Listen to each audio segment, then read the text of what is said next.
Next topic is necessity of VCR. VCR means vapour compression refrigeration system. जैसे कि आप जानते हैं कहाँ कहाँ यूज होता है हमारा रेफ्रिजरेशन सिस्टम का, जो वेपर कंप्रेशन आपने देखा होगा इन मेडिकल इंडस्ट्रीज़ में। आजकल तो वैसे भी कोविड-19 को देखते हुए तो काफ़ी यूज हो रहा है। आपने देखा भी होगा कि आजकल जितनी वैक्सीन है सब रेफ्रिजरेटेड ट्रक्स में ही ट्रांसफ़र हो रही हैं, जो किस पे वर्क कर रहे हैं, वेपर कंप्रेशन रेफ्रिजरेशन सिस्टम पे। क्योंकि ये वेपर कंप्रेशन रेफ्रिजरेशन सिस्टम एक तो कॉम्पैक्ट है और हाई एफिशिएंट है, मतलब हाई सीओपी है इसकी, तो इसलिए हम इसका ही ज़्यादा इस्तेमाल करते हैं।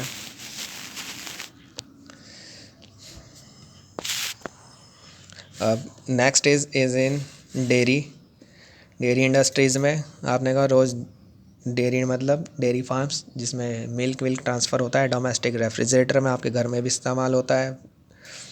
और इन cryogenic in rocket industries as in form of cryogenic, आपने आज काफ़ी सुना होगा क्रायोजेनिक वेसल्स हैं।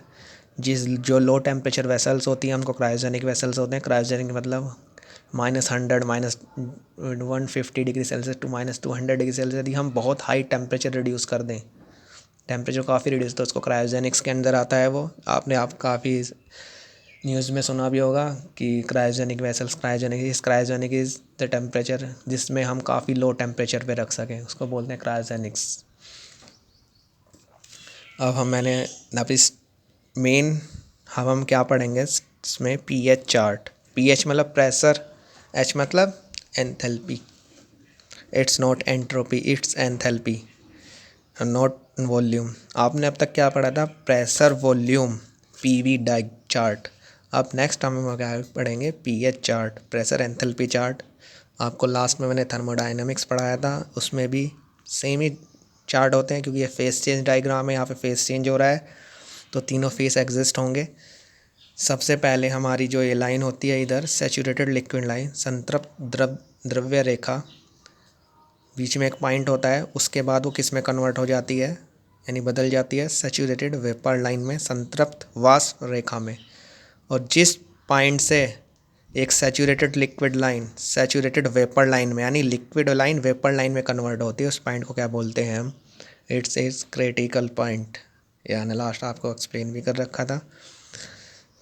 हमारा लेफ्ट हैंड साइड जो रीजन होता है क्रिटिकल पॉइंट के, इस सब को लिक्विड रीजन, यहाँ इसका मतलब यहाँ पे क्या होगा, इस लाइन के ऊपर तो लिक्विड हो जाएगा, इस लाइन से और लेफ़्ट चलेंगे तो हमारा क्या कूल्ड लिक्विड रीजन है, और ठंडा कूल्ड लिक्विड रीजन।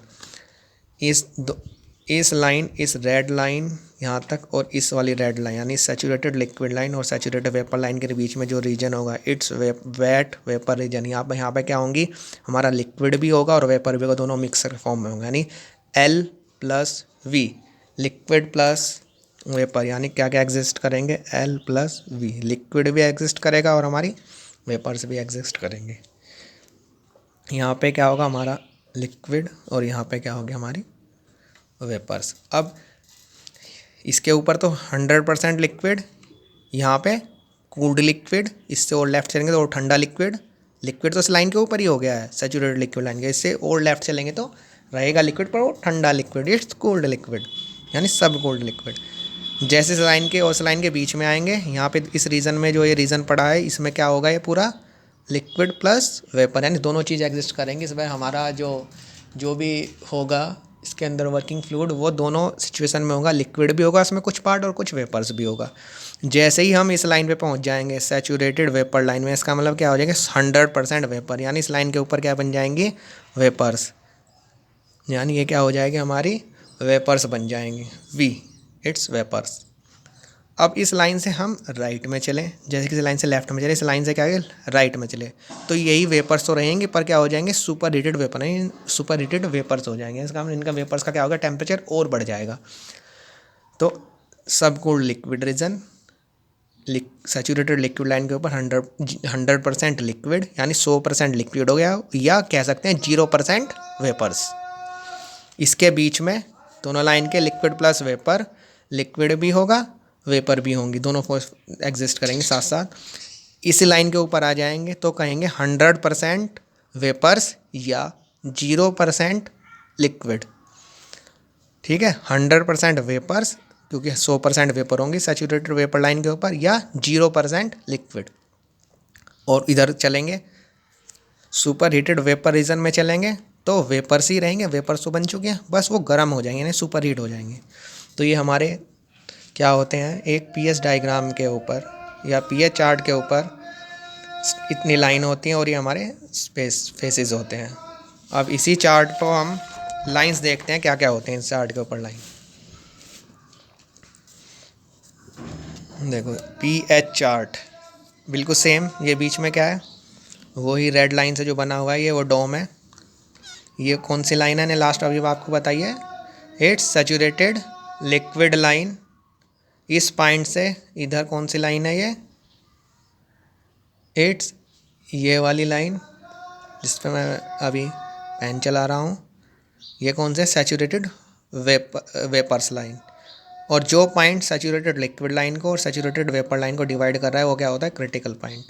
ये सब gold liquid region, liquid plus vapour region ये बीच में, और इधर सुपर हीटेड वेपर रीजन। इस लाइन के ऊपर 100% लिक्विड, 100% लिक्विड, 0% वेपर्स, दूसरी शब्दों में ये बोल सकते हैं।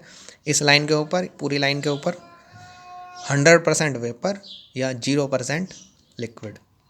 अब देखो इस जो चार्ट होगा आपके बुक्स में वो कैसे बना होगा, उसमें क्या होगा, जो इस टाइप की लाइन होंगी ऐसे ऊपर से ऐसे आ रही होगी ऐसे और ऐसे घूम रही होगी, ये ऐसे जितने भी लाइन है ये, जिस पे देखो 80 degree Celsius, 50 degree Celsius, 100 degree Celsius, ऐसे जितनी भी लाइन, और यहाँ से जितनी भी ऐसी लाइन पास हो रही होंगी वो सब क्या होंगी, कांस्टेंट टेम्परेचर लाइन होगी। इस लाइन पे पूरे में क्या रहेगा, टेम्परेचर कांस्टेंट रहेगा। यदि हमें पीएच डायग्राम के ऊपर कांस्टेंट टेम्परेचर लाइन बनानी है तो इस डोम के यदि लेफ्ट हैंड साइड तो ऐसे वर्टिकल, इस डोम के अंदर हॉरिजॉन्टल, और फिर कर्व में कर्व लाइन। ठीक है, तो ये होगी कांस्टेंट टेम्परेचर लाइन। तो जो हमारी सॉलिड ब्लू पेन से बना रखी है तो वो क्या है, कांस्टेंट टेम्परेचर लाइन है, टेम्परेचर कांस्टेंट, सब पे क्या है, टेम्परेचर कांस्टेंट है। देखो कांस्टेंट टेम्परेचर लाइन यहाँ भी, कांस्टेंट टेम्परेचर लाइन सीधी हो गई यहाँ पे, फिर मुड़ गई, फिर यह कांस्टेंट टेम्परेचर, यानी एक कांस्टेंट टेम्परेचर लाइन क्या होती है, ऐसे ऐसे ऐसे, दूसरी क्या होगी, ऐसे ऐसे ऐसे। अब कांस्टेंट टेम्परेचर लाइन होगी। सेकंड क्या आती है हमारी, एंट्रोपी लाइन। आपने देखा रेड पेन से जो ये कर्व लाइन है ऊपर की तरफ, ये सब, ये रेड पेन से जो कर्व लाइन है ऐसे बन रही है, ये सब क्या है, ऐसी काफ़ी सारी लाइन होगी, पूरे चार्ट पे ऐसे लाइन होंगी बार बार बार। जितनी भी ये रेड लाइन है जो कि सॉलिड है, सॉलिड रेड लाइन क्या है, कांस्टेंट एंट्रोपी, यानी entropy constant, constant entropy line, entropy is constant. इन सब लाइन पे क्या होगी, एंट्रोपी कांस्टेंट होगी। यदि हमें कांस्टेंट एंट्रोपी लाइन बनानी है तो हमें क्या करना पड़ेगा, हल्की सी इंक्लाइंड लाइन बनानी पड़ेंगी वर्टिकल डायरेक्शन में। ठीक है, तो वो सब लाइन क्या होंगी, हमारी एंट्रोपी लाइन होंगी। अब तीसरी लाइन क्या आती है, dryness fraction line. Steam table में आपको मैंने पढ़ाया था, ये वाली रेड लाइन, अभी मैंने आपको बताई ये वाली रेड लाइन जिस पे से मैं पेन चला रहा हूँ, ये रेड लाइन, इस पे क्या होता है, 100% लिक्विड होता है, यानी 100% लिक्विड या 0% वेपर, यानी लिक्विड 100% है, वेपर क्या होंगे, ऑटोमेटिक 0% होंगे। इस क्रिटिकल लाइन से इधर जो कि सैचुरेटेड वेपर लाइन है, इस लाइन पे क्या होगा, 100% वेपर्स, यदि 100% वेपर है 0% लिक्विड होगा। तो ये ड्राइनेस फ्रैक्शन लाइन यही शो करती है। इसका मतलब यहाँ पे ड्राइनेस फ्रैक्शन कितनी है, 0। इस लाइन के ऊपर ड्राइनेस फ्रैक्शन कितनी है, 0। इसका मतलब वेपर कितनी है, यहाँ पे 0 है। बराबर में क्या है, देखो ये डॉटेड लाइन बनाई ना मैंने, ये ऐसी जा रही है, ये dot dot dot dot dot dot dot dot critical point तक जा रही है। ऐसे ही यहाँ से दूसरी लाइन है डॉट डॉट, तो पहली लाइन पे का 10% ड्राइनेस फ्रैक्शन होंगे, यानी 0.1% एक्स की वैल्यू होगी। दूसरी लाइन पे ऐसे जितनी भी लाइन होंगी ऊपर तक, दूसरी लाइन पे 20% यानी 0.2 एक्स की वैल्यू होगी। तीसरी लाइन पे 30 होगी। ऐसे ही क्या होंगी, बार ऐसे ऊपर की तरफ लाइन होंगी कर्व, 40 50 60 70, 70 वाली लाइन ये आ गई, फिर 80 वाली लाइन ये आ गई, 90 वाली लाइन ये आ गई। 90% हो गई ड्राइनेस फ्रैक्शन, यानी ड्राई कितनी होगी, 90% होगी। इस लाइन पे ये देखो डैश वाली लाइन है, ये आप देख रहे हैं, जो ये डैश वाली लाइन है, ये देखिए, ये 90 लिखा है, ये वाली डैश वाली जो ब्लू पेन से डैश है, ये देखिए ये क्या है, 90 वाली लाइन है।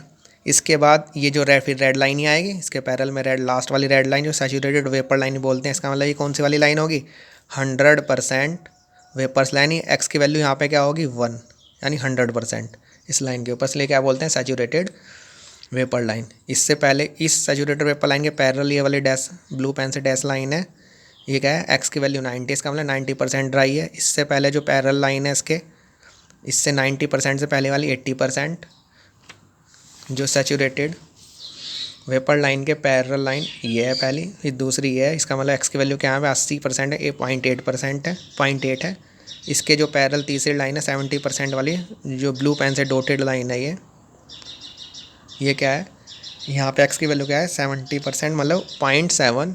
ऐसे ही क्या होंगी 0.6, 0.5, 0.4, 0.3, 0.2, 0.1, और लास्ट वाली लाइन क्या होगी ये जो वापस में सॉलिड रेड लाइन है, जो सॉलिड रेड लाइन बनी हुई है लास्ट में, इसका मतलब एक्स की वैल्यू क्या होगी यहाँ पे घटते घटते 0, यानी 100%, यानी एक्स की वैल्यू 0 मतलब ड्राइनेस फ्रैक्शन 0, इसका मतलब क्या है 0 वेपर्स और वेपर 0, 100% लिक्विड, या 100% लिक्विड बोल सकते हैं।